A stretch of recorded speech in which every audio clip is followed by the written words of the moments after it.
1장 1절부터 18절까지 우리 요한복음의 선 부분이 되겠는데요. 예수님의 제자 요한은 예수님이 그 하나님의 아들이다, 그것을 사람들한테 알려주길 원했어요. 하나님의 아들이고, 그리고 그 말 속에서 우리가 그를 통하여 구원을 얻을 수 있다. 그것이 이 요한 사도 요한이 이 편지를 쓴 목적입니다. 그래서 요한은 예수 그리스도께서 하나님의 아들로서 우리의 구원을 위해서 이 땅에 오셨다, 이것을 이제 알려주기를 원하고 강조하는 것입니다. 그래서 먼저 오늘 본문에서 보면 1절부터 5절까지가 하나의 그 현황, 전체적인 이러한 현황, 상황이 지금 이렇게 됐다. 상황은 좀 약간 비참하게 됐어요. 사람들이 이걸 안 받아들이는 거예요, 구원을. 그렇기 때문에 그것에 대한 해결책을 6절부터 13절까지 얘기한다고 볼 수 있고, 그것이 가능한 이유가 14절부터 이제 17절까지, 그리고 마지막 18절은 다시 한번 결론이라고 그렇게 얘기할 수 있겠습니다. 태초에 말씀이 계시니라. 이 말씀이 하나님과 함께 계셨으니 이 말씀은 곧 하나님이시니. 그래서 요한복음 처음에 읽다 보면 여기서부터 이제 힘들어지는 거예요. 말씀이 계시고, 말씀이 함께 계시고, 말씀 곧. 여러분 이 말씀을 그냥 바꿔보세요. 태초에 예수님이 계시니라. 이 예수님이 하나님과 함께 계셨으니 이 예수님은 곧 하나님이시라. 이해가 되죠? 예수님으로 생각하세요. 특별히 우선 말씀이라고 하는 것은 뭐냐면 그 하나님의 마음, 하나님의 뜻을 특별히 반영할 수 있다는 거죠. 특별히 우리 예수님을 이 요한은 어떻게 보고 있냐면 하나님과 우리 인간의 중보자로서. 그렇기 때문에 그냥 예수님이 계셨다, 예수님은 하나님이다, 이렇게 하면 너무 우리랑 어떤 그 관계가 단절되지 않습니까? 그렇기 때문에 중보자 개념, 하나님의 뜻을 계시하는 분, 그게 바로 말씀이에요. 로고스라고 그러죠. 하나님을 사람에게 계시하는 바로 그 말씀. 그렇기 때문에 태초에 말씀이 계시니라, 계신다, 이 말이 만들어지지 않았다는 뜻이에요. 만들어지지 않았다. 그리고 이 예수님에 대해서 얘기하는 거죠. 계시고 이 말씀이 하나님과 함께 계셨다. 이게 친밀한 교제를 얘기하는 것입니다. 예수님은 하나님과 친밀한 교제를 누리시는 바로 그런 분이십니다. 그러나 여기서 보면 하나님과 함께 계셨다. 함께. 이게 구별된 인격인 걸 알 수 있죠. 어떤 우리 삼위일체의 그런 삼위일체 중에 성자 하나님, 이렇게 생각해야 돼요. 함께 계셨다는 것은 구별된 인격을 얘기합니다. 그러면 무슨 말이냐면 친했다 이거예요. 우리 예수님께서는 하나님과 아주 친밀했다, 그겁니다. 이건 우리가 배워야 되죠. 이제 이 시대에 이건 굉장히 필요한 거예요. 그러니까 하나님과 예수님은 깊은 교제와 사랑과 아주 이런 친밀함을 누렸다 이거예요. 함께 계셨으니, 그 2절에도 태초 하나님과 함께 계셨다. 우리가 사는 세상과는 전혀 다른 새로운 세계죠. 거기는 함께 지낼 수 있는 것이에요. 함께 되는 거고, 우리가 살고 있는 세상의 특징은 나누어지는 것이에요. 분열입니다. 우리가 이것을 자연스럽게 받아들이지만 얼마나 우리는 의견차가 많은가요? 우리 어떤 한번 주제에 대해서 얘기 한번 해볼까요? 그래서 한번 토론해 보세요. 얼마나 많은 의견들이 있을 겁니까? 얼마나 많은 우리는 의견차가 있는지 몰라요. 그래서 그것이 이제 싸움으로, 때로는 불평으로, 혹은 비방으로 이제 나타나는 거예요. 다들 의견이 다르니까. 그래서 세대 간에도 마찬가지. 세대 간에 참 젊은 것들이 또 몰라, 이분들 나이 들어서 몰라, 이제 이러는 거죠. 세대 간에도 그러한 차이가 있고, 또 친구 간에도 마찬가지죠. 한때 친했다 하더라도 소용없어요. 또 다 생각들이 또 바뀌고 또 바뀌어요. 가족 간에도 마찬가지입니다. 심지어는 가장 제일 어떻게 보면 가까워야 될 부부 간에도 그럴 수도 있어요. 가만히 우리가 이런 거를 지금 이 시간이라도 한번 생각해 보세요. 우리가 가만 보면 어찌 보면 혼자 아닌가요? 친구가 있어도 어느 정도 접고 넘어가고, 가족 간에도 그렇고, 가만 보면요, 꽤 뭐 있어도 그냥 혼자인 것 같아요. 혼자. 도무지 함께 어울릴 줄 몰라, 우리는요. 어느 순간, 어느 정도까지는 어울리지만, 그러나 가만 보면 혼자예요. 그거에 대한 대항입니다. 그거에 대한 다른 얘기예요. 이거는 뭐냐면 함께 계셨다. 하나님과 함께 계셨으니 이 말씀은 곧 하나님이시라. 이렇게 있어요. 우리가 함께 잘 지낼 수 있는 것, 이건 이제 우리가 거듭난 다음에 해야 될 우리의 과제라고 볼 수 있죠. 이 함께 지낼 수 있는 것은요, 능력에 속해요. 우리가 영어 회화 같은 거 잘하는 것도 하나의 능력 아닌가요? 뭐 토익을 잘 본다든가 하나의 능력이에요. 또 어떤 우리가 노래를 잘한다든가 축구를 잘한다든가 이런 것도 하나의 능력이에요. 함께 잘 지낼 수 있는 건 능력입니다. 함께 잘 못 지내는 사람 있죠. 그 사람 언제든지 혼자예요. 어딜 가도 혼자입니다. 그럼 끊임없이 불평과 불만을 얘기하죠. 왜냐하면 다 다르니까 자기랑. 이게 사실은 능력이 안 된 거예요. 그러니까 자기 영어 회화 못하면서 못 알아들으면서 제일 이상한 소리 한다 그러면 되겠어요. 알아듣기 어려운 얘기 한다 그러면 되나요? 자기의 능력이 안 돼요. 그러니까 이 혼자인 사람들 보면 항상 다른 사람과 어울릴 줄 모르고 쉴 새 없이 불평이 튀어나오는 거죠. 계속 불평, 불만. 그 사람 여러분 불평 많이 하는 사람 가만 보세요. 혼자죠. 한번 떠올려 보세요. 여러분 생각에. 어떤 사람, 우리 그 같은 과에서나 직장에서 가만 보세요. 불평 늘 털어두는 사람 있죠. 그 사람 대충 혼자예요. 대충 이제. 집에서도 비슷합니다. 그 사람은. 예. 이것은 능력에 속해요. 예.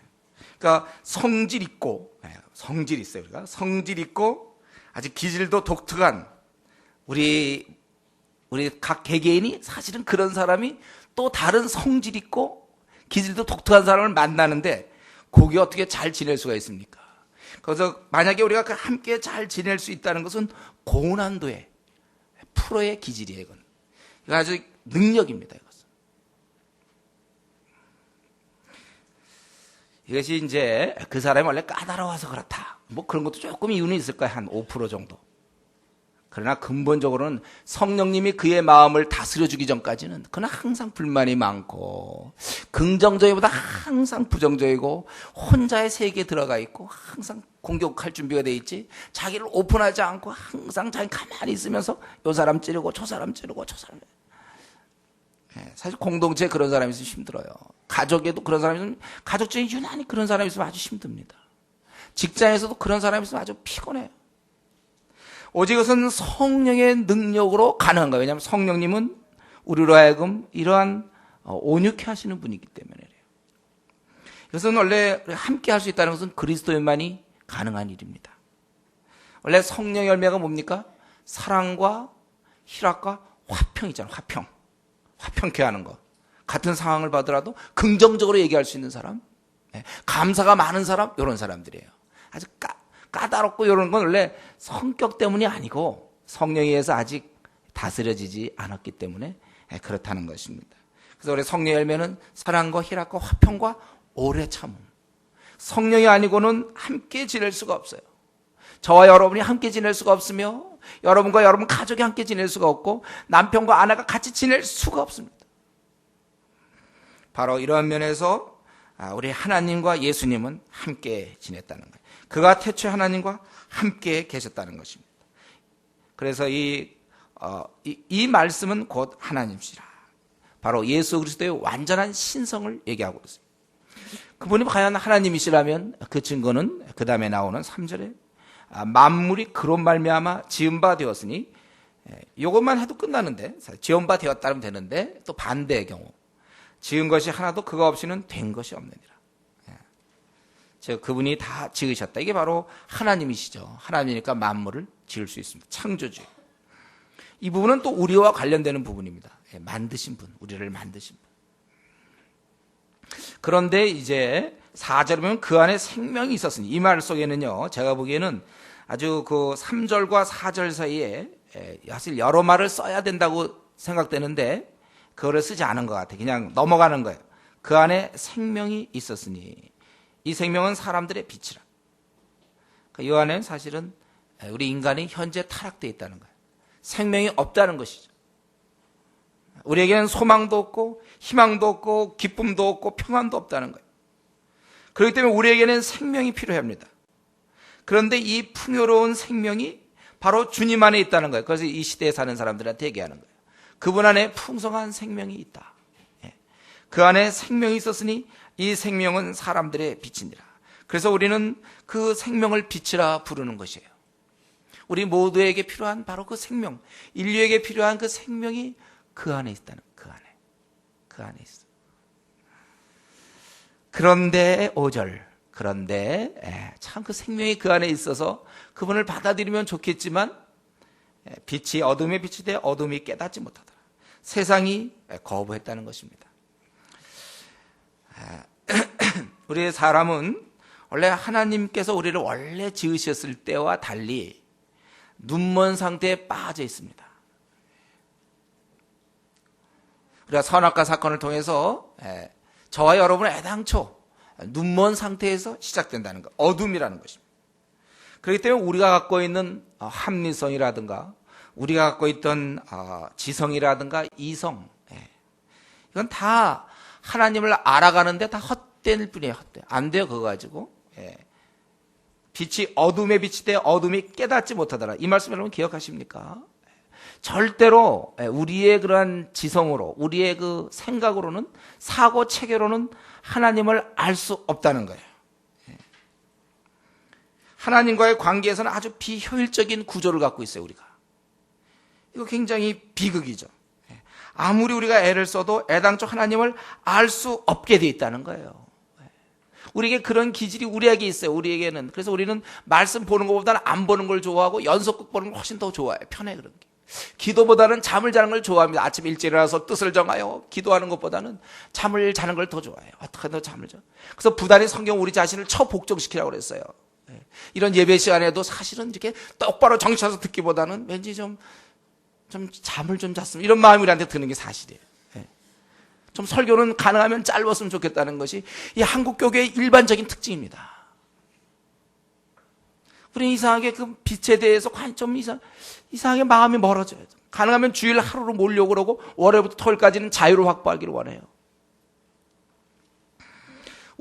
애당초 우리의 그 구조가 하나님을 섬기는 데는 딱 반대로 돼 있어요. 딱 반대로.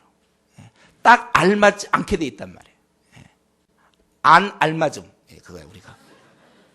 이상하게 하나님 섬기는데 우리의 이런 의식 구조나 생각이나 합리적, 이 모든 게 안 맞아요, 안 맞아. 성령에 의해서는 이 바뀌기까지는 안 되는 것입니다. 우리 미적분 풀 때 말이죠. 수학에서 미적분 풀 때. 그거 국어학자들 모아서 풀 수 있습니까? 미적분 아주 고난도의 미적분 같은 거 푸는데, 이분이 국문학 박사신데요. 소용없어요. 국문학과 그거는 코드가 잘 안 맞아요. 우리나라 옛날 고문법이라든가 뭐 이런 거, 이거에 대해서 아주 평생 40년 동안 그것만 연구한 사람입니다. 수학 문제 못 풀죠. 애당초 그 코드와 이거는 잘 안 돼. 애당초 우리는 하나님의 그 지식의, 진리의 지식에 도달할 수가 없고, 하나님과 같은 마음을 갖지 아니하고, 하나님을 항상 대항할 생각만 하고, 어떻게 하면 죄 지을 궁리만 하고 있어요. 그래서 일주일 돼서 주일날 와보면, 이번 한 주간 실패했다. 잘 못 지냈다. 경건의 시간을 확보하는데 실패했다. 기도 생활이 잘 안 됐다. 이런 얘기는 쉽게 들리죠? 나는 승리했으며 영혼을 구원했으며 하나님을 찬양했으며 말씀을 사모했으며 깨달았으며 회개했으며, 이런 얘기는 별로 잘 안 들려요. 싸운 얘기는 하지만 누구랑 화해했다는 얘기 별로 없어요. 미워했다는 얘기지만 사랑했다는 얘기 별로 없어요. 혼자 있었다는 얘기는 많지만 누구랑 같이 지냈다는 얘기 별로 없습니다. 우리의 지성과 사고와 깨달음과 경험은 땅에서 사는 데 유용한 뿐이에요. 하늘의 삶에는 전혀 도움이 안 됩니다. 알고 계신가요, 여러분들? 우리의 이 태생이 하늘의 삶과는 전혀 어울리지 않는 걸로 되어 있다는 거예요. 이 말은 무슨 말이냐면 결국 하나님께서 우리를 돕지 아니하시면 우리에게는 구원의 소망이 없다는 것입니다. 주를 섬길 수가 없다는 거예요. 그래서 이것이 우리의 모습이고, 이거에 대한 나름대로의 그 해결책이 6절부터 13절까지 두 가지를 이제 이 깜깜한 어둠 가운데 잠겨있는 자들에게 두 가지로 방법을 제시하고 있습니다. 6절부터 8절까지는 먼저 바로 그 선지자를 보내시는 거, 하나님께서. 우리가 도저히 알지 못하니까 설명해 줘야 되겠다. 6절부터 8절, 여기서 물론 요한이라는 사람이 나오지만 사실 구약 때부터 계속 쓰던 방법입니다. 계속 선지자 보내셨고, 그리고 두 번째는 9절부터 13절까지 있는 것처럼 직접 그 빛이 이 땅을 찾아오시는 거예요. 예수님이 오시는 거예요. 이 두 가지입니다. 그래서 6절부터 8절까지 선지자, 증인을 보내시고 9절부터 13절까지 직접 주님이 찾아오신다. 엄청난 방법이죠. 먼저 그걸 보면은 하나님께로서 보내심을 받은 사람이 났으니 이름은 요한이라. 저가 증거하러 왔으니 곧 빛에 대하여 증거하고 모든 사람으로 자기를 인하여 믿게 하려 함이라. 그는 이 빛이 아니요 이 빛에 대하여 증거하러 온 자라. 사람을 통하여서 하나님께서 이 증거하신다. 그래서 요한이란 자가 나타났다. 그전에는 엘리야가 나타났었고 또 사무엘도 있었고 모세가 있었겠죠. 요한의 뜻이 뭡니까? 여호와는 은혜로우시다. 요한. 이 글을 쓰고 있는 사람도 이름 뭐죠? 요한이에요. 요한들이 참 많아요. 우리 주위에도 보면. 주위. 역사상에도 이 요한이라는 이름이 참 많았죠. 요한 웨슬레이 같은 사람. 우리 요한이라는 사람이 빚을 많이 졌어요. 우리가. 또 칼빈도 뭐야? 존 칼빈이죠. 요한 칼빈이라고. 요한 칼빈. 존 낙스. 요한 낙스거든요. 우리 그런 종교개혁하던. 요한. 여호와는 은혜로시다. 아마 이름이 좋아서 그런지 하여튼 그런 인물들이 큰일 많이 했어요. 우리 교회도 있죠? 있어요. 큰일을 할 걸 기대하고. 여호와는 은혜로우시다. 여호와는 은혜로우시다. 이제 이 세례 요한이 이 땅에 왔다는 거예요. 근데 그 사람에 대해서 설명할 때 뭐라고 묘사되어 있냐면 하나님께로서 보내심을 받은 사람이 났으니. 하나님께 보내심을 받은 사람이에요. 사람을 가르칠 수 있는 권위는 오직 하나님께로만 나오는 거예요. 하나님 우리를 가르치시고 하나님이 부탁한 사람만이 다른 사람을 가르칠 수 있는 겁니다. 하나님의 부르심이 있어야 가르칠 수 있는 교사가 되는 것입니다. 주님의 부르심, 아무나 교사가 되면 안 돼요. 하나님의 부르심이 있는 자가 교사가 되어야 되는 거예요. 그런데 바로 저와 여러분이 이 부름을 받았다는 것이죠. 우리가 이것을 늘 기억하셔야 돼요. 저와 여러분은 이 부름을 받았습니다. 일찌감치. 모든 족속으로 제자를 삼으라. 가르쳐서 이 모든 것을 지키게 하라. 분반 모든 걸 가르쳐 지키게 하라. 우리가 이 부름을 받았어요, 사실은. 신약시대 때 우리가 이 부름을 받았고, 그래서 여기 보면 하나님께로서 보내심을 받은 사람이 있으니 이름은 요한이라. 저가 증거하러 왔으니 그 빛에 대하여 증거하고 모든 사람으로 자기를 인하여 믿게 하라. 사람들이 너무 깊은 어둠에 빠져 있어서 이를 알려줄 사람이 필요했다는 거예요. 그게 바로 요한이었습니다. 우리가 이 외국 사람 만나서 혹시 영어회화라든가 중국어든지 이런 거 할 때, 우리가 중국 가가지고도 모를 때 누가 우리 선교사님들이 막 통역해 주잖아요. 통역해 주면 무슨 말을 하는지 알 수가 있어요. 어둠에 너무 빠져 있는 나머지 이걸 깨닫지 못해요. 그래서 그런 사람이 시대 때마다 필요하고, 지금도 불신자와 신자 사이에서, 하나님과 불신자 사이에서 신자들이 해야 될 일이 바로 그 하나님에 대해 설명하는 일을 해야 되는 것입니다. 세상 사람들은 우리가 가르쳐 주기 전에는 절대로 결코 모르게 되어 있습니다. 제가 지금까지 신앙생활 하면서 이 부분이 참 어려웠어요. 꼭 그냥 불신자 만나면 멀쩡하게 생겼거든요. 알 것 같아. 이거는 설마 그럼 네가 우연히 태어났겠니? 그건 너무 알 것 같거든요. 근데 막상 만나서 얘기해보면 전혀 몰라요. 우리가 속고 있는 부분이죠. 그 사람, 우리 그 교수님 있잖아요. 그렇죠? 여러분 그 학교의 그 교수님은 왠지 알 것 같지요? 전혀 몰라요. 노방전도 여러분 다니다 보시면 나오지 않습니까? 스스로 알기에는 너무나 그들은 어두움에 깊이 가려져 있어서 깨달을 수 없다는 거예요. 멀쩡하게 생긴 사람들이 정말 몰라요. 그렇기 때문에 이걸 알려줄 사람이 필요했는데 그가 바로 요한이었고, 그가 그러면 왜 무엇을 알려주는가? 그 목적이 무엇이냐면 모든 사람으로 자기를 인하여 믿게 하려 함이라. 증거하는 목적은 믿게 하려 함이라. 이런 면에서 이 세례 요한이나 사실 이 복음을 쓰고 있는 사도 요한이나 목적이 같습니다. 우리 나중에 20장 거기 21절에 보면 그 목적이 나오죠. 자기가 이 편지를 쓴 목적이 20장 31절에 보면 오직 이것을 기록함은 너희로 예수께서 하나님의 아들 그리스도이심을 믿게 하려 하며 또 너희로 믿고 그 이름을 힘입어 생명을 얻게 하려 함이라. 20장 31절. 다 끝났습니다, 여러분. 막 열심히 찾으려고 그러는 사람이 있어요. 우리가 이 세례 요한이 이 일을 하는 이유는 결국 믿게 하려고 한다는 거예요. 믿게. 오늘날 교회가 왜 존재합니까? 우리 믿는 자들이 거룩을 유지하기 위해서, 하나님 말씀을 또 예배를 드리기 위해서, 또 우리가 이 땅에서 여러 가지 있지만 중요한 것은 이거 우리의 구주 되신 예수님을 드러내기 위해서, 증거하기 위해서, 믿게 하기 위해서, 이것이 목적이에요. 이런 면에서는 세례 요한이나 사도 요한이나 똑같다는 것입니다. 저들은 결코 자신의 뜻을 관철하기 위해서, 한 번 태어났는데 내가 이렇게 살다 죽어야지, 내 어떠한 그 꿈을 위해서 산 사람들이 아니고 오직 주님을 증거하기 위해서 저들은 생을 보낸 사람들입니다. 그럼 우리가 다시 한번 이 시간에 다시 한번 기억할 것은, 우리 이렇게 예배를 드리고 있고 오늘날 우리 전국에 한 5만 개 교회 다 예배 드리고 있을 거예요. 그러나 예배 드리지 않고 있는 그 수많은 사람, 그 많은 사람들은 어두움에 있다는 사실을 다시 한번 우리가 기억해야 됩니다. 어두움에 있어요. 본인을 하고 자신이 어둠에 있다는 사실을 모릅니다. 알면서 그러는 게 아니에요. 알면서 그러는 게 아니라 진짜 몰라서 그래요. 저들은 짙은 어둠에 있고 그걸 얘기해 줄 사람도 없고 비참한 상태에 그들은 놓여져 있는 것입니다.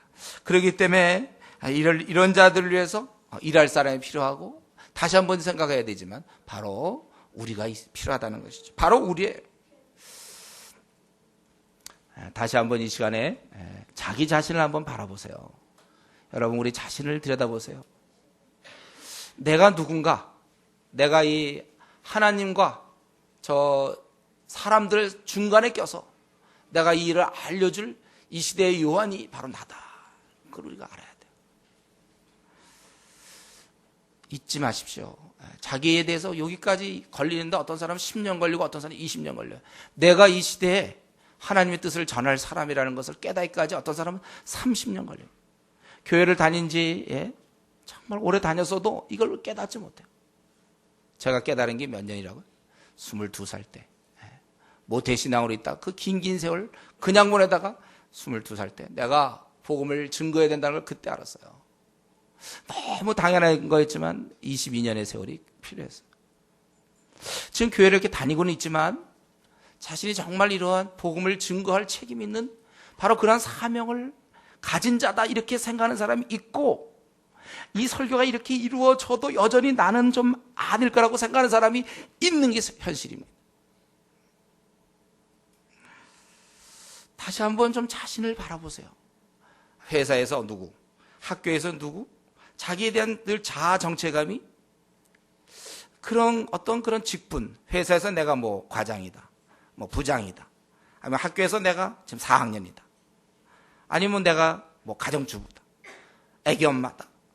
항상 자기를 생각할 때 그런 생각하는데, 그것보다 앞서서 우리 노무현 씨 같은 경우는 어떤 생각할까요? 나는 누굴까 할 때 변호사입니다 이럴까요?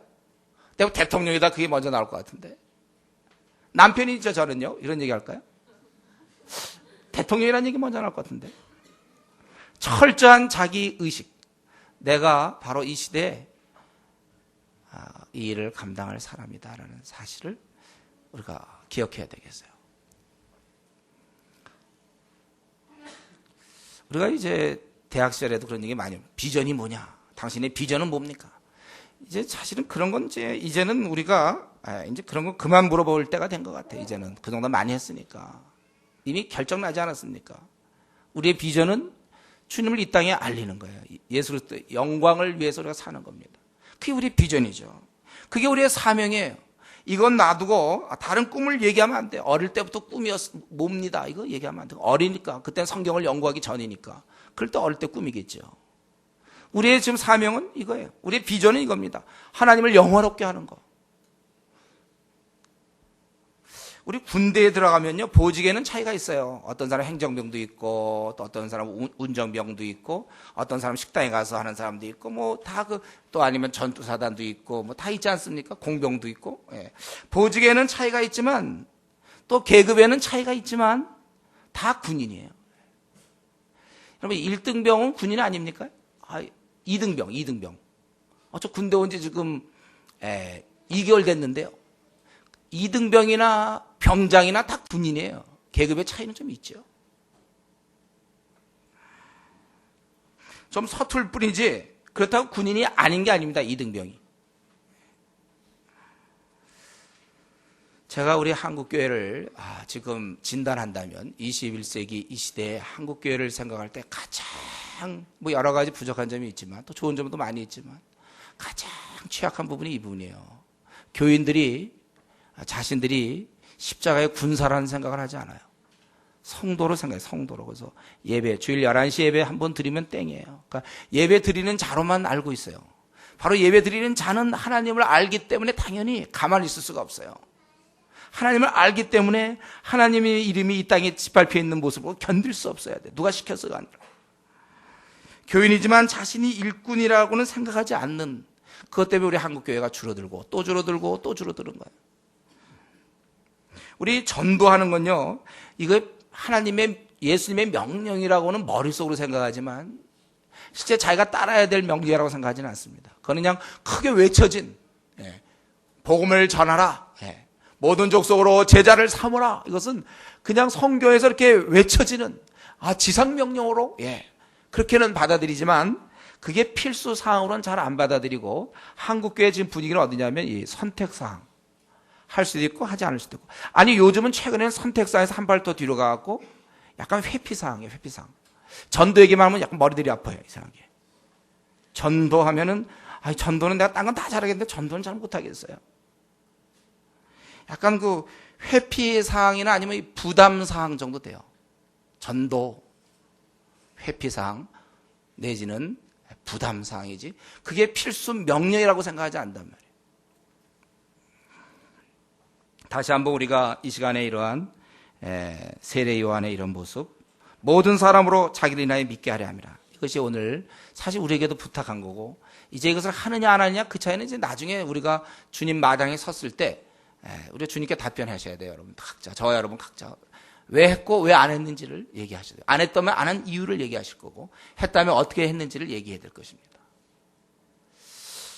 욕심이 있다면 저와 여러분들이 다 이 부분에 있어서 하나님 말씀에 잘 순종해서 저는 우리 한국교회에 아주 본이 됐으면 좋겠어요. 지금 이렇게 안 하는데, 제가 신대원도 다녀보고 막 해도 안 해요. 목회자들이 안 하는데 성도들한테 하라고 그럴 수가 있나? 저는 우리 교회 성도들이 모두가 다 정말 하나님 말씀을 아주 순전한 아이처럼 그대로 받아들여서 복음을 다 전하고, 우리 교회가 한 10,000명 정도만 앞으로 된다든가 해서 한 20,000명, 한 10,000명만 돼도 한국교회에 영향을 줄 수 있어요. 근데 10,000명 되는 그 교회는 다 전도하더라. 이렇게, 그리고 이것을 우리 굉장히 태어난 모습을 가져야 돼. 그런 얘기 할 때요. 당연한 얘기인데 왜 그러십니까? 이런 분이. 그거 전도해야죠. 성도는 10,000명이고 20,000명인데 전도하는 사람 100명이고 200명이다. 이게 도대체 주의 말씀 순종, 첫 단추부터 걸리는 거 아닙니까? 그리고 안 해봤으니까 부담스럽죠. 이거 한 3개월만 노력하면 깨지는 건데, 이 3개월 노력할 마음의 여유가 없어요. 늘 바빠요. 안타깝습니다, 참으로. 그 당시에는 우리 초대교인들은 목숨 버려가면서 복음을 증거했는데, 우리 지금 목숨 안 버려도 돼요. 우리가 복음 전할 때. 근데도 못해. 얼마나 안타까워요. 이제 이 세례 요한이 이렇게 왔고, 그리고 이제 직접 주님께서 이 땅을 찾아오는 복된 소식을 우리가 듣게 됩니다. 9절부터 13절까지 주님께서 직접 오심. 참빛 곧 세상에 와서 각 사람에게 비치는 빛이 있었나니 그가 세상에 계셨으며 세상은 그로 말미암아 지은 바 되었을 때 세상이 그를 알지 못하였고 자기 땅에 오매 자기 백성이 영접치 아니하였으나 세상을 그가 지었고 다 그랬지만은 세상은 그를 알지 못했고 자기 땅에 오매 자기 백성이 영접지 않았다는 것입니다.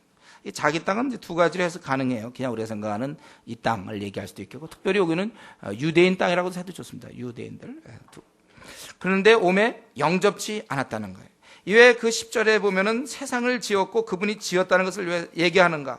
특별히 11절에 자기 땅, 자기 백성을 얘기하냐면 그만큼 우리의 그 짙은 어둠과 무지를 강조하기 위해서, 배은 망덕을 강조하기 위해서, 도대체 분별하지 못하는 이 깜깜한 그것을 얘기하기 위해서.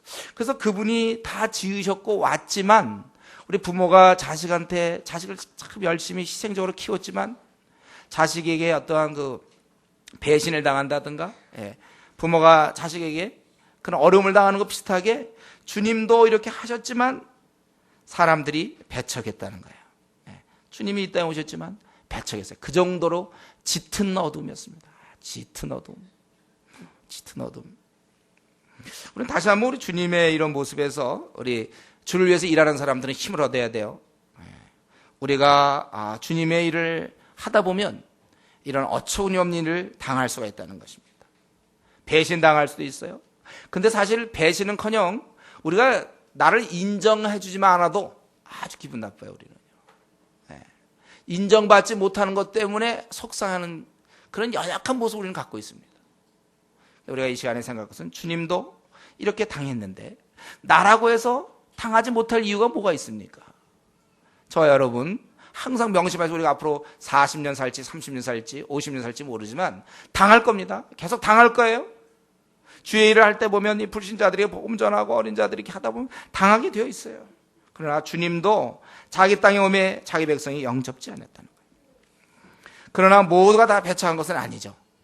소망이 있죠. 12절 13절에 보면 영접하는 자가 있었습니다. 주께서 이 땅에 왔을 때 영접하는 자가 있었어요. 영접하는 자, 곧 그 이름 믿는 자들에게는 하나님의 자녀가 되는 권세를 주셨으니 이렇게 되어 있죠. 영접하는 자가 있어요. 그래서 노방전도 나가보면 어떻습니까? 대부분 배척하죠. 열이면 9명한테 여러분들 배척당하죠. 비웃음 당하고 조롱당하고 됐어요. 근데 제가 갔더니 한번 늘 됐어요. 됐어요. 뭐가 된지 모르지만 됐어요. 됐어요. 안 듣겠어요. 계속 얘기하면 화낼 겁니다. 제가 나갈 겁니다. 뭐 여러 얘기들. 여러분 전도도 하다 보면 이제 그런 걸 많이 당하시죠, 여러분들이. 그러니까 노방전도 안 해갖고 신앙이 생기질 않아요. 당해야 되거든. 주님, 그래 이런 마음을 이해할 거 아니에요. 주님이 오셨을 때 이렇게 당했다는 거예요. 그러나 영접하는 자가 있는데 거기 보면 영접할 때 보면 이러한 영접하는 자가 있는데 이것은 13절에 혈통으로나 이게 이제 어떠한 그 조상으로부터 내려오는 그런 거나 육정으로나 사람의 뜻, 이거 다 자연적인 출산이나 그 어떤 누구의 의지도 아니라는 거죠. 사람의 뜻으로 나지 아니하고 오직 하나님께로서 난 자이다. 혈통도 아니고 육정도 아니고 사람의 뜻이 아니라면 그렇다면 이는 하나님의 사역이라는 거예요.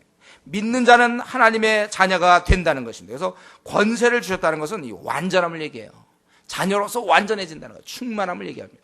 권세를 주셨으니 이는 혈통이나 육정이나 사람의 뜻으로 하지 아니고 오직 하나님께서 난 자이다. 기독교의 구원은 단순합니다. 복잡하지 않아요. 아주 심오하고 이게 아니라고 그랬어요. 도란 무엇인가? 뭐 이런 아주 그런 게 아니에요. 제가 얘기했죠. 도교. 도를 얘기해요. 그래서 전도하다가 보니까 도를 얘기해서 도가 무엇입니까? 도를 아는 순간 이미 도가 아니다. 그게 무슨 말이에요, 그게? 사람 돌게 만들어요. 기독교의 구원은 단순해요. 뭐 복잡하게 막 심오하게 얘기하지 마세요. 신학자들이 철학자들이 아주 복잡하게 그 기독교 쉬운 걸 갖다가 왜 이렇게 복잡하게 만드는지 모르겠어요. 단순한 거예요. 기독교는 단순합니다. 영접했는가 하지 않았는가 그걸로 끝나는 거예요. 구원은 뭘 많이 알고 적게 알고 거기에서 따라서 결정되는 게 아니에요. 아니면 뭘 많이 행했고 착한 행동을 많이 했고 하지 않았고 카톨릭처럼 착한 행동을 많이 했고 하지 않았고 이런 걸로 구원이 되는 게 아니에요. 그것은 예수 그리스도를 영접했느냐 영접하지 않았느냐 그걸로 결정되는 거라는 것이죠. 영생은 예수님을 내 생의 구세주와 그리고 내 생을 인도할 주인으로 내가 그분을 받아들였는가 아니면 그렇게 받아들이지 못했는가. 오늘날 우리 한국교회의 특징 구세주로는 받아들이지만 주인으로는 안 받아들이는 이 정체불명의 그런 신자들이 많다고 그랬죠. 분명히 성경은 얘기하고 있어요. 예수 그리스도를 나의 주인으로. 지금까지 내 멋대로 살았지만 내 마음의 원함과 욕심대로 살아 본질상 진노의 자녀였더니 에베소 2장 3절. 그러나 이제는 내 뜻을 꺾는 거예요. 이거 꺾는 거. 그래서 우리 예수님 처음 믿을 때 제일 힘든 게 뭐냐면 그럼 나는 어디 갑니까? 이 질문이 꼭 나와야 돼요. 한 2, 3개월 고민해야 됩니다. 이거 갖고. 그럼 나는 어디로 가는가? 그러니까 내 원하는 대로 살았는데 성경은 네 원하는 대로 사는 것 그게 죄라고 얘기하고 있지 않습니까? 주님의 원하는 대로 살아야 돼요. 어떤 우리가 이사를 가더라도 주님이 이것을 어떻게 보실까? 결혼할 때 이 상대자를 우리 하나님께서는 어떻게, 내가 결혼할 때 배우자를 고르는 기준을 주님께서는 어떤 걸 원하시는가? 내 의지는 이거지만 나는 저 사람에 반했지만 주께서는 뭐라고 말씀하시는가?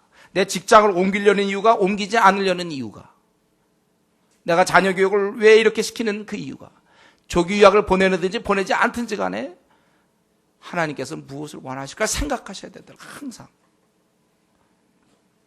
내 남은 생을 어떻게 살 것인가? 내가 결정하면 안 돼요, 여러분. 내 남은 생은 내가 이렇게 해서 이제 나이가 들면 이제 내가 명퇴 당하면 어디 가서 뭐 집 짓고 거기서 꽃을 키우면서 동물 기면서 살아야. 그건 자기의 계획이죠. 주께서 그걸 원하십니까? 저 예전에 어느 교회 가가지고 그 남은 생 왜 나이 들었다고 해서 꼭 그 시골 가갖고 그 꽃 심고 그것들 자연 보내라고 그럽니까? 중국 가십시오. 나이 들어서 중국 가서 그것에 있는 영혼들 위해서 정말 물을 주고 심은 것처럼, 아볼로 바울처럼 왜 그렇게 그리스도인이 살면 안 됩니까? 하나님과 의논 안 해서 그래요. 자기 생이 얼마 남았다고 10년 20년 남은 걸 왜 그거 가서 그런 꽃 심는 거 그거 딴 사람이 심어도, 그건 불신자가 심어도 잘 심을 수 있어요. 그 아까운 그 기술을 갖고 있고 하늘과 땅의 모든 것을 권세를 가신 그분께서 우리에게 명하셔서 모든 족속 제자 삼으라고 그랬는데 제자 삼지 않고 나무 심고 있으면 되겠습니까? 나무를 제자로 만들려고 그러나? 나무를 제자로 만들지 마세요, 여러분. 예. 동물을 제자로 만들 생각하지 마세요. 내 말 잘 들어. 일어나라, 멍멍하고 일어나고 뭐 그런 거 제자 만들지 마세요. 사람을 제자, 모든 족속을 만들어야지. 그래서 우리가 중요한 것은 예수님을 내 생의 구세주와 그리고 주인으로 내가 모시겠는가? 내가 대학을 들어오고 젊을 때 좀 놀다가 때가 되면 주님을 나도 이제 헌신해야죠. 이런 얘기는 우리 입에서 나오지 않도록 하세요. 내가 주님 앞에 이미 내가 그리스도인이라는 것은 내 뜻을 접은 거예요. 이제는 나는 돌아올 수 없는 다리를 걷는 사람입니다. 이전에는 다 그렇게 살았다고 그랬잖아요. 에베소 2장 3절에 내 마음에 원하는 대로 하여, 내 마음의 욕심과 내 마음에 원하는 대로 하여 본질상 진노의 자녀였더니, 불신자의 특징은 자기가 원하는 대로 사는 거예요. 그래서 토요일 날도 늦게 자고 주일날 예배 빼먹고 자기네 하고 싶은 대로 생각나면 기도 생활하든지 아니 말든지 그냥 자기 생각하고 싶은 대로 되는 대로. 그게 불신자고 우리는 우리의 의지를 꺾습니다. 항복합니다. 하나님께. 이제 그분의 뜻대로 살겠다. 이 결정이 있어야 그게 그리스도인이죠. 이 영접하는 거예요. 그게 바로 이 땅의 모든 인류, 모든 사람들의 운명은 둘 중에 하나입니다.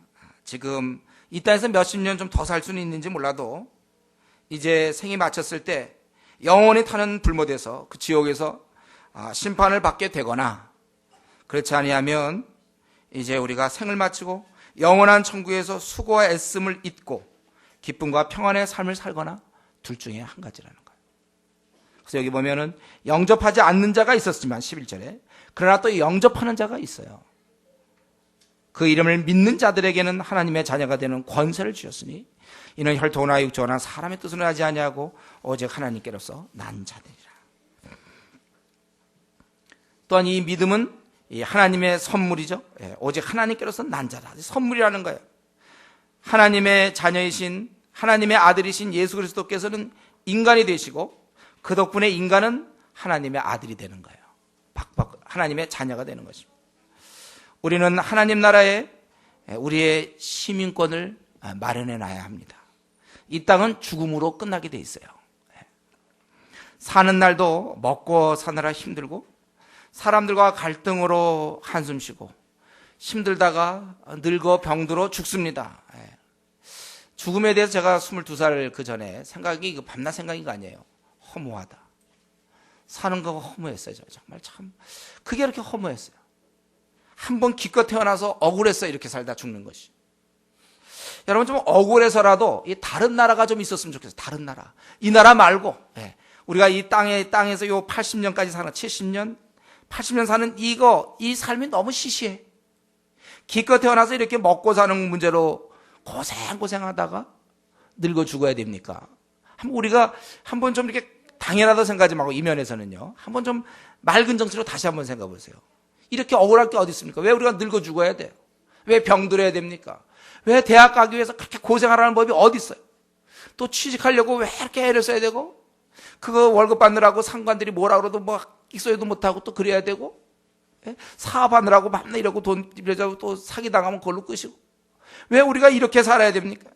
억울해서라도요, 다른 나라가 있어야 돼, 다른 나라가. 내가 태어났는데 장애로 태어나 보세요. 더 억울하죠? 기껏 태어났는데 왜 조그맣게 태어납니까? 에? 왜 좋은 신체적 조건이 아니고 작게 태어납니까? 왜 외모가 없이 태어납니까? 왜 나는 왜 이렇게 병들어야 됩니까? 왜 가난해야 됩니까? 가난한 부모를 만나야 되나요? 왜 이 땅에 지진이 있고 해일이 있습니까? 이 땅에 전쟁이 있고 왜 핵 문제가 있어야 돼요? 그러기 때문에 다른 나라가 있어야 돼요. 억울해서라도.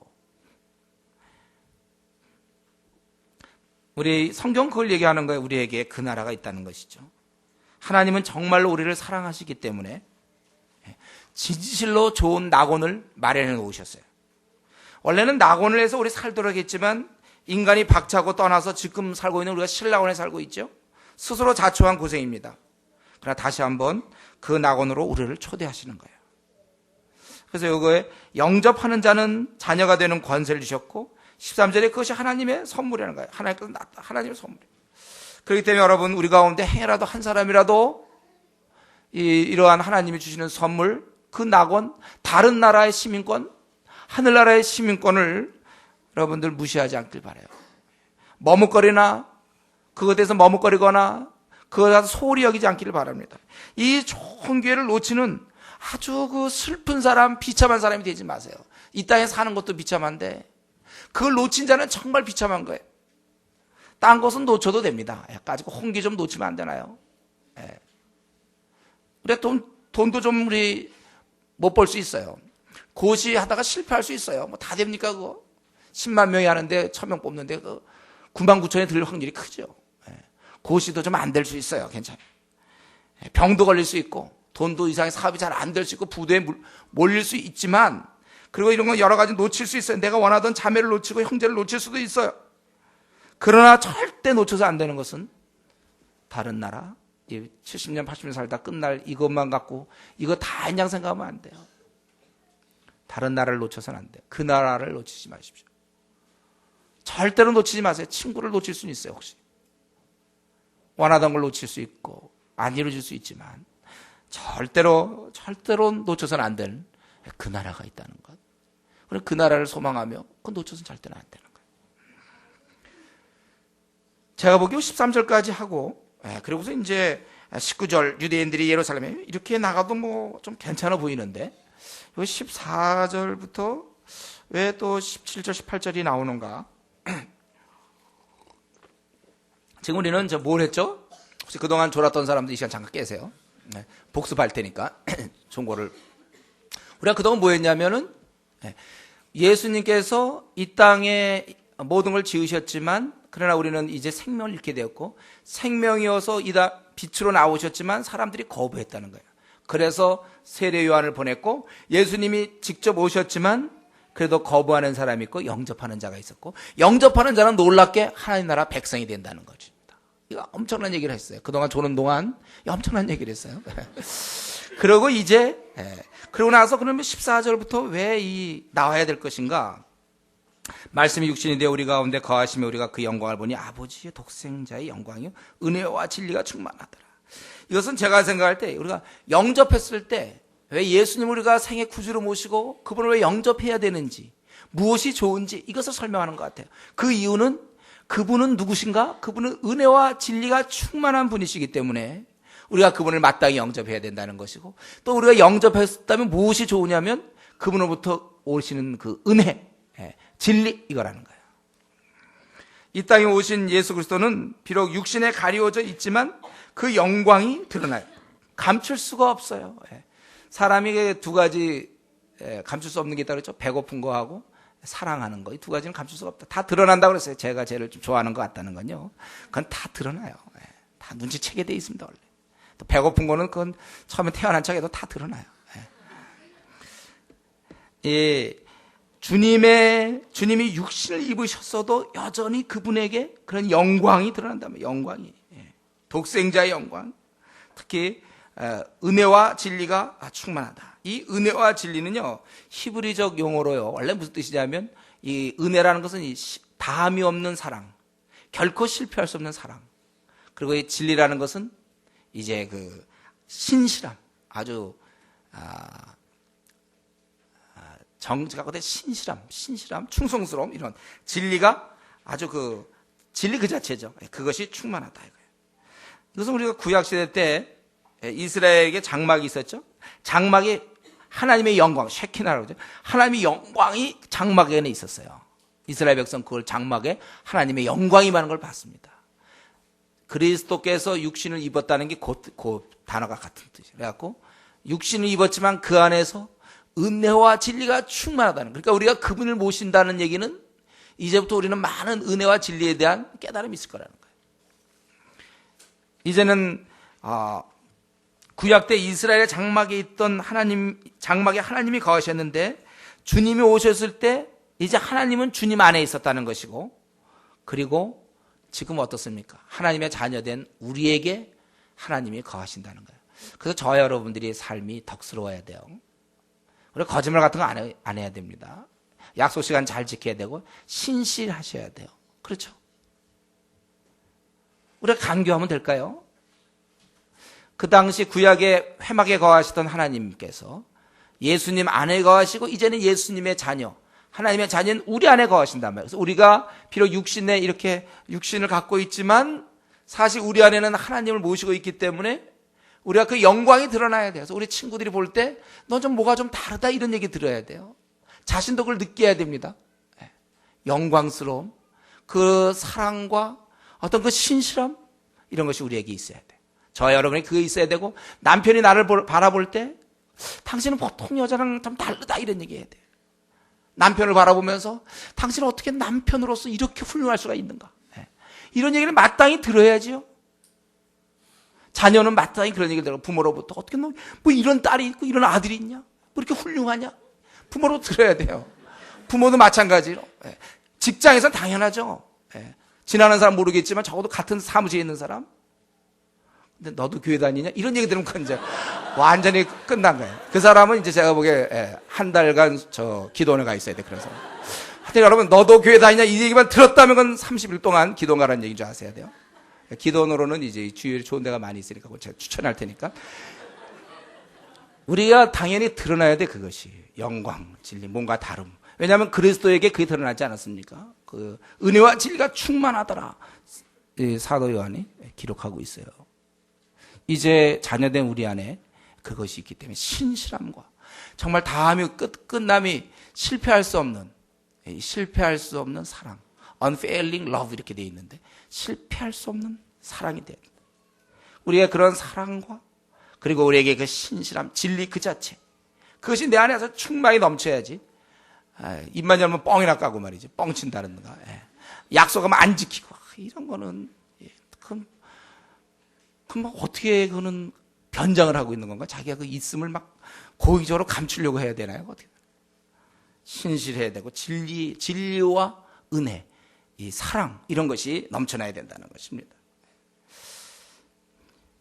우리가 우리 삶을 통하여 이 나그네 길에서 은혜와 진리를 보여주는 것은 마땅한 일이에요. 요한은 이 사람에 대해서 이제 얘기하기를 나보다 선제, 먼저 계신 분이다 이거죠. 이건 굉장히 존경의 표시입니다. 그 증거했다고 그래. 15절에 보면 요한이 그에 대해 증거하여 외쳐가라되 내가 전에 말하기를 내 뒤에 오시는 이가 나보다 앞선 것은 나보다 먼저 계심을 한 것이 이 사람을 가리킴이니라 하니라. 그래서 유대인들은 이 선자를 굉장히 존경했고 세례요한을 이렇게 높였지만 세례요한조차도 예수님에 대해서는 이제 철저히 낮아지고 예수님을 높이는 그런 것이죠. 그리고 그분 안에 이제 우리가 다 그의 충만한 데서 받으니 은혜 위에 은혜로라. 은혜가 넘쳐난다는 거예요. 은혜 위에 은혜. 아주 샘의 근원이세요. 은혜 덩어리. 아주 은혜가 계속해서 다함이 없는 은혜. 사랑 이거예요. 계속 주어진다는 거예요. 그러면서 이 율법과 은혜를 비교하는데 율법은 모세로 말미암아 주신 것이요 은혜와 진리는 예수 그리스도로 말미암은 것이라. 여러분 모세를 통해서 율법이 주어졌고 예수 그리스도를 통해서 은혜가 주어졌어요. 율법은 사람을 구할 수는 없지요. 그러나 은혜는 사람을 용서하고 구해줍니다. 율법은 진리에 대한 그림자의 몽학선생이란 말이에요. 그러나 이 예수 그리스도는 실체, 진리의 실체. 그림자였지만 이전에 제사제도가 이 모든 것들은 다 그림자였지만 이제 실체, 진리 그 자체, 바로 그런 뜻입니다. 그래서 우리가 예수님을 영접하면 뭐가 좋은지, 예수님이 이 땅에 오신 게 왜 우리에게 축복인지, 그것은 바로 우리가 은혜를 얻기 때문이다 그거예요. 이 말 속에는 뭡니까? 우리가 그리스도를 떠나서는 이 땅에서 우리가 은혜를 얻을 곳이 없다는 거예요. 어떠한 축복이나 행복도 이 땅에서 없습니다, 여러분. 주님 떠나서 고시 패스돼도 소용없어요. 주님 떠나서 박사학위 3개 받아도 소용없습니다. 만족이 없고 기쁨이 없는 거예요. 돈을 아무리 많이 벌어도 주님 없으면 안 되게 돼 있어요. 왜냐하면 은혜의 근원은 주님이시기 때문에 그래요. 우리가 주님을 떠나서는 근심과 염려로 살아갈 수밖에 없습니다. 그분을 만나 우리는 용서와 은혜를 경험하고 그분 안에서 우리가 염려가 없어지고 근심이 사라지는 거예요. 오직 평안과 기쁨으로 우리 가득 채우는 것입니다. 우리 자신. 그리고 이제 진리를 알게 되는 거예요. 특별히 가르치는 말씀 속에서 더욱 분명히 드러나는 것입니다. 그리고 이 18절은 그래서 본래 하나님을 본 사람이 없으되 아버지 품속에 있는 독생하신 하나님이 나타내셨느니라. 이 말은 주님을 통해서만 하나님을 알 수 있다는 것이죠. 다시 한번 이 앞의 내용을 쭉 설명하면서 지금 요한은 예수님에 대해서 얘기할 때 그분이 바로 하나님이시고 하나님의 뜻을 전하는 말씀이시고 그분을 통해서만 우리가 예수님을 알 수 있다. 그분을 통해서만 우리가 은혜를 얻고 그분을 통해서 구원을 받을 수 있다. 이것을 이제 얘기하는 것입니다. 여기 보면은 하나님을 본 사람이 없으되, 우리 아무도 인간은 하나님을 본 사람이 없어요. 아버지 품속에 있는, 품속에 있다는 건 뭡니까? 굉장히 그 친밀한 관계를 얘기하는 가장 밀접한, 모든 것이 공유되고 교류되고 전달되고 알려지는 그러한 관계. 그렇기 때문에 우리가 하나님을 우리가 아는 것이 우리 인생의 최고의 목적이요, 최고의 기쁨이요, 최고의 축복인데 그것은 바로 그리스도를 찾아서 그리스도를 통해서 이루어진다는 것입니다. 하나님을 참으로 알기 원한다면은 우리는 주님을 더 힘써 알아야 돼요. 이런 면에서 우리 신약 시대에 사는 우리들이 굉장히 복된 것이죠. 우리 하나님을 깊이 알 수 있어요. 우리가 마음만 먹으면 신구약 66권이 주어져 있기 때문에 우리가 이 몇 권을 하느냐에 따라서 20권을 공부하든지 10권을 공부하든지 30권을 공부하든지 40권을 공부함에 따라서 하나님을 깊이 알아갈 수 있고 아는 만큼 우리는 변화될 수 있는 것입니다. 이제 좀 말씀을 마쳐야 되겠는데 오늘 우리는 1절부터 18절까지 정리해 본다면 뭡니까? 예수님은 은혜를 주시고자 위로부터 이 땅에 내려오신 분이라는 거예요. 오실 때 생명을 갖고 오셔서 나누어 주시기를 원했다는 것입니다. 그리고 생명은 오직 그분 안에 있다는 것이에요. 이것이 사도 요한의 가르침이에요. 생명은 오직 그분 안에 있다. 그 안에 생명이 있었다. 그렇기 때문에 무슨 얘기 하려는 거예요? 그러니까 주님께 나아가라 그거예요. 원래 우리는 우리에게 제일 중요한 생명이 있었습니다. 영생을 원래 우리가 갖고 있었는데 그만 아담이 타락하면서 우리는 그 영생을 잃고 죽음으로 끝날 존재가 되었던 거예요. 그런데 이제 우리 주님께서 이 땅에 오셔서 원래 우리가 잃었던 그 생명이 있음을 알려주시고 그리고 그 생명을 주셨다는 것입니다. 그렇기 때문에 놓치지 말아야 돼요. 얻도록 힘써야 됩니다. 이 생명을. 그분을 영접해야 됩니다. 우리 가운데 행이라도 그런 사람이 있을까 염려되는데 아직도 주님을 영접하지 못한 사람이 있다면 영접하십시오. 아무리 좋아도 내가 안 받아들이면 소용없어요. 내가 안 받아들이는데. 그리고 예수를 영접했다는 얘기 속에는 그분의 그 은혜, 충만하신 은혜를 우리가 누릴 수 있다는 거예요. 그리고 한 번 은혜를 얻어도 우리는 계속해서 은혜가 필요한 존재입니다. 우리가 주님의 은혜에 다함이 없는 은혜 위에 은혜더라. 샘 위에 은혜의 샘. 다함이 없는. 그래서 여러분이 은혜를 받고 이 자리에 앉아 있습니까? 더 은혜를 받으셔야 돼요. 계속해서 우리는 은혜를 사모하셔야 합니다. 은혜를 사모하셔야 돼요. 이런 밥을 먹어도 우리가 계속 먹어야 되죠. 그저께 먹었기 때문에 한 5일 있다 먹고 또 한 5일 있다 한 번씩 먹습니까? 밥을 먹었다고 배불리 먹어도 그 다음에 또 밥을 또 먹어야 돼요. 네. 먹어도 또 먹어야 돼요. 자, 예언 하나 할까? 예언. 거룩한 하나님의 종으로서 예언 한번 할까요? 우리는 생을 마칠 때까지 제가 분명히 여러분의 생을 내가 볼 때 반드시 여러분은 밥을 틈틈이 먹게 돼 있어요. 먹게 돼 있습니다, 여러분. 아무도 회피할 생각하지 마세요. 먹게 돼 있어요. 그럼 밥을 먹어야 돼요. 그래야 우리 살아가. 주님의 은혜도 마찬가지입니다. 왜 한때 열심히 내던 사람이 왜 이렇게 지금 시들펑합니까? 한때 이렇게 뜨겁게 주를 섬기던 사람이 왜 지금 푹 주저앉아 있습니까? 은혜를 놓쳐서 그래요. 은혜는 계속 받는 게 특징입니다. 은혜는 계속 받아야지. 예. 한때 은혜 받는 건 쉬운 일이에요. 참 한때 보면 참 밝았고 사람이 기쁨이 넘쳤고 긍정적이었고 말씀을 참 사모했으며 전도의 구령의 열정이 있었고 어린 자들 돌볼 마음이 있었던 사람이 어느 날 가만히 보니까 아무 일도 하지 않아요. 영혼에 대한 관심도 없고 자기 문제만 생각하고 있어요. 기도 생활도 뭐 되는 동 마는 동 하고 있어요. 왜 그렇습니까? 한 번 은혜를 받았지만 그걸로 멈춰버렸기 때문에 그래요. 그러니까 몸이 우리가 음식을 제대로 먹지 못하면 영양실조 올려서 몸에 힘이 없고 말라 비틀어지고 점점 기운을 잃어가는 것처럼 신앙도 마찬가지. 한때 뜨거울 수 있어요. 열심을 낼 수도 있습니다. 아주 밝을 수 있어 사람이. 아주 밝고 명랑하고 기쁨이 있고 감사가 있던 그 사람이 푹 꺼져갖고 불평하고 감사가 없고 구령의 열정은 애당초 없고 말씀도 잘 안 보고 기도 생활도 안 하고 이것이 충분히 가능합니다. 예. 원래 제가 우리 한국교회 성도들 만나볼 때마다 많이 느껴요. 자기도 한때 왕년에 자기도 열심히 했다는 거예요. 패배자의 소리죠. 뭐 왕년에 열심히 있는 게 무슨 의미가 있습니까? 왕년에 기도 많이 했다는 거예요. 그 돈 같은 거는 돈을 많이 모아놓으면 그거 이렇게 뽑아서 쓸 수가 있어요. 그러나 이거는 저장이 없습니다. 내가 10년 전에 기도 무지 많이 했거든요. 네. 그 지금 무슨 관계가 있어요?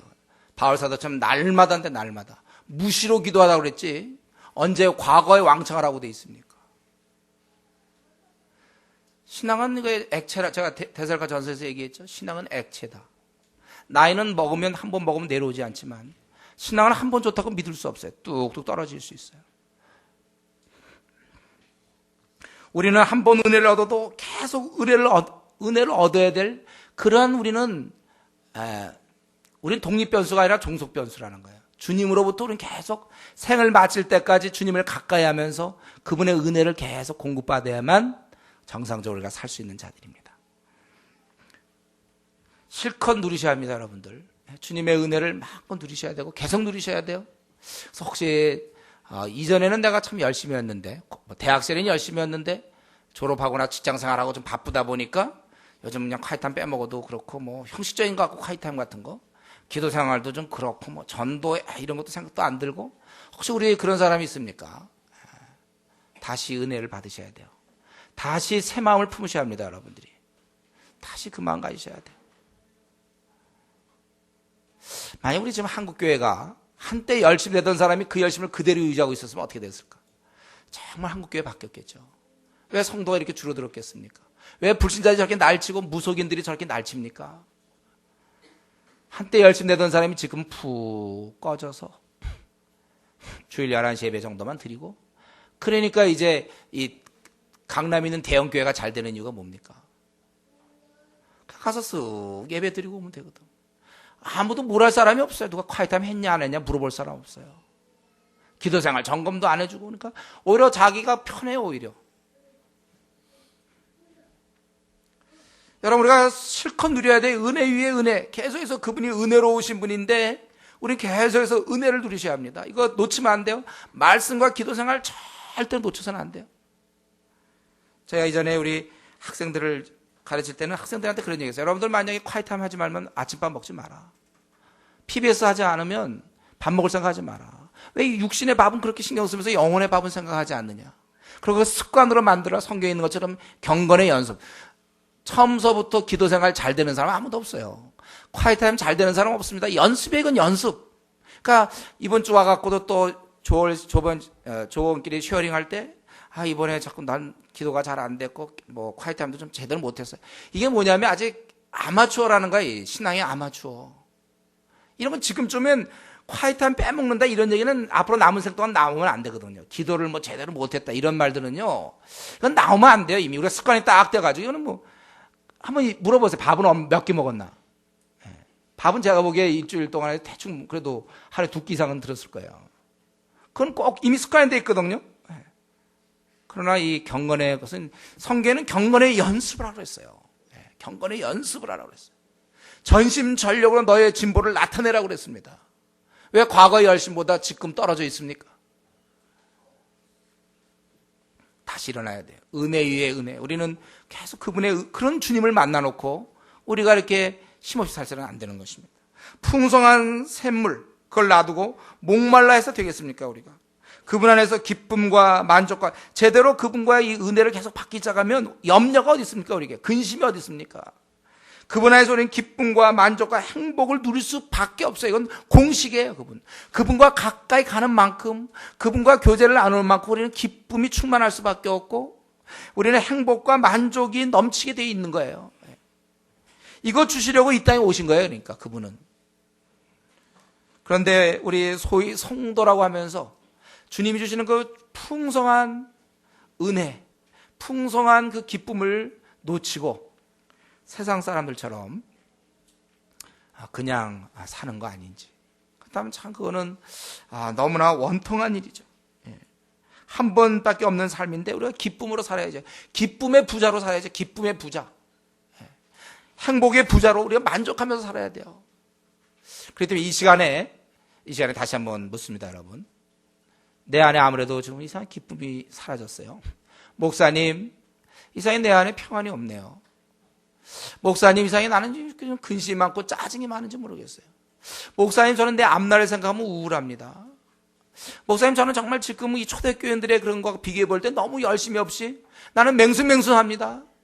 목사님, 저는 성경에서 얘기하는 토하여 내칠 수밖에 없는 대상, 차든지 뜨겁든지 하라고 그랬는데 목사님, 저는 미지근합니다. 이 모두는 다 기도 생활에 전혀 안 되고 있는 증거입니다. 제가 얘기했죠. 밥을 먹어도 그 하나를 먹어도 먹는 거라고 그랬죠. 굉장히 어려운 질문. 뭐예요? 밥을 하나를 먹어도 그건 먹는 거예요. 그거는. 기도를 물론 5분 할 수 있어요. 자기가 5분. 그것도 한 거는 맞아요. 그러나 그건 뭡니까? 그게. 우리가 너무 목말라서 물을 마셨는데 얼마큼 마시냐면 조금 이렇게 마셨어요. 얼마나 답답하고 어리석은 일입니까?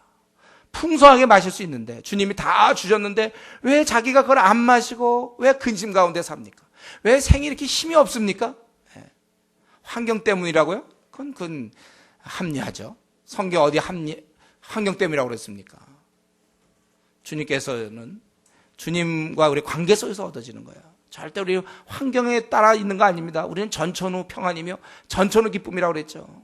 내가 지금 이렇게 우울한 이유는 뭐가 잘 안 되기 때문에, 뭐에 쫓기기 때문에, 집안에 뭐가 어떻게 됐기 때문에, 부모님이 어떻게 됐기 때문이 아니라 자신이 기도 생활을 하나도 열심을 내지 않으니까, 말씀을 제대로 먹지 않으니까, 그러니까 힘없죠. 얼굴 보면 힘이 없죠. 기도 생활 안 하고 말씀 안 보니까. 여러분, 제가 이렇게 얘기하는 것은 이 주님의 이 풍성한 은혜를 우리가 누리라는 거예요. 누리셔야 돼요. 이렇게 그분이 이 땅에 오셨는데 우리가 그의 충만한 데서 받으니 은혜 위에 은혜로라. 혹시 우리 안에 기쁨을 잃었다든가 뭔가 앞날에 대해서 불안하거나 염려가 없고 만족이 없다면, 내 생을 솔직히 지금 생각할 때 행복하지 않다면 기도원 가십시오. 기도 생활하세요. 밤 9시부터 10시까지 직장 갔다 와서 1시간 동안 기도하세요. 기도를 통해서 다시 회복되면, 그런 뉴스 들어봐야 우리의 기쁨을 회복시키지 않아요. 짜증날 수 있어요. 뉴스 들으면. 그러나 말씀을 듣고 우리 성경을 보고 기도 생활하면 우리 안에 이제 채워지는 거예요. 풍성한 삶이 채워져요. 한 말씀만 더 드리고 마치겠는데, 우리 1절부터 18절까지 결국 무슨 얘기냐면 주님께서 나를 구원하기 위해서 이 땅에 오셨다는 거예요. 하늘의 영광을 버리셨다는 것입니다. 높은 지위와 영광을 두고 비천한 인간이 되셨다는 거예요. 사실 우리 인간은 하나님 면에서 볼 때 우리가 저 돼지를 따지면 돼지. 돼지를 생각해보세요. 돼지고기 말고 그냥 돼지. 꿀꿀거리는 돼지. 그거를 생각해 보세요. 나와 그거와 존엄성을 생각해 보세요. 동급입니까 그게? 돼지가? 나랑 동급이에요 그게? 저 돼지는 안 된단 말이에요. 사실은 주님께서 인간이 된다는 얘기는 우리가 돼지 되는 것보다도 더한 거야. 돼지 말고 더 뭐가 더 좀 있을까? 더 좀 약한 거 없나 좀? 그거야 우리가 그렇게 된다는 거예요. 주께서 그렇게 스스로를 비천하게 만들어놓았던 이유는 우리를 존귀하기 위해서 그래요. 우리를 구원하시기 위해서, 하나님의 우리가 자녀가 되게 하기 위해서 스스로 비천한 자리에 이르렀다는 것입니다. 그렇기 때문에 우리는 주님을 따르는 저와 여러분, 이 시간에 다시 한번 생각해 본 것은, 나는 내 주위 사람을 위하여 그 사람의 영혼을 구하기 위해서 나는 무슨 희생을 하고 있습니까? 아직도 내 위치와 내 자존심과 내 문제, 내 앞날이 더 중요합니까? 주님은 그걸 다 팽개치고 이 땅에 오셔서, 가장 비천하게 이 땅에 오셔서 나를 살려주셨고 나에게 구원을 주셨다면, 나는 도대체 무슨 문제로 이러한 것을, 다른 사람을 위해서 그 희생을 주저하고 있습니까? 우리가 이 시간에 다시 한번 각오할 것은, 죽어 있는 자들을 위해서 우리도 주님처럼 살아야 되겠다. 주님처럼 나도 나의 안일함을 포기하겠습니다.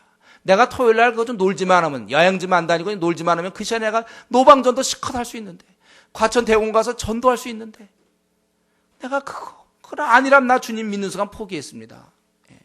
기득권을 포기하자는 거예요. 주님을 위해서. 바울사도가 얘기한 것처럼 만물의 찢기가 될 것을 결심하십시오. 우리가 주님을 위해서 만물의 찢기가 왜 못 됩니까? 아직도 내 위치가 어디 있으며, 이 땅에서 우리가 평생 앞으로 그 나라에서 영원토록 평안을 누리고 그렇게 정말 좋을 텐데, 이 땅에서조차도 그저 내 앞날, 내 위치, 내 자존심, 내 문제, 내 가족의 문제에 내가 푹 빠져 있는 거 아닌지. 바라기는 우리 바울사도가 고백한 것처럼 내가 만물의 찢기로서 다른 사람을 위해서 여러 사람에게 여러 모양이 되며, 우리 주님처럼 나 자신을 비어서 종의 형체를 갖도록, 주님, 내가 앞으로 남은 생 동안은 나는 없습니다.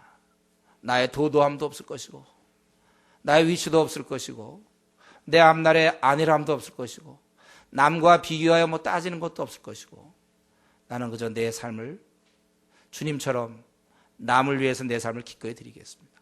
내 위치 확보하느라고 너무 에너지 드리지 않겠습니다. 내 남은 생 정말 한번 나도 주님처럼 만물의 찢기가 되어서 많은 사람 내가 구원하기를 원합니다. 그렇게 고백할 수 있는 우리 성도님 되기를 바랍니다. 같이 이 시간에 한번 통성으로 기도할 때 오늘 들은 말씀 중에